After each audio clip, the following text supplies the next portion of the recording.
In this video, I'll be showing you how to factory reset your PC. It's a very simple method, so if you find this video helpful, be sure to drop a like and subscribe. Now, it's actually very easy to do this, and you can do this on both Windows 10 and Windows 11 as well.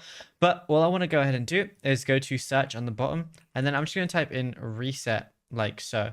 And what you're going to see is a lot of different things. And if reset doesn't come up, what I want to type in is factory. And then once I start typing in factory, I typed in factor, I'm going to see reset this PC. So you might see it on reset, but you might see it on factory as well.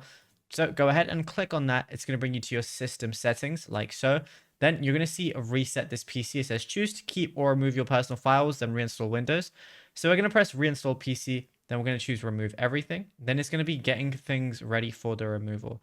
So you can do a local reinstall or a cloud download. So we're just going to do a local reinstall. And then, yeah, once you're happy with it, just click next. And then you could go ahead and remove absolutely everything. And yeah, it's as simple as that. Now, if you found this video helpful, be sure to drop a like and subscribe.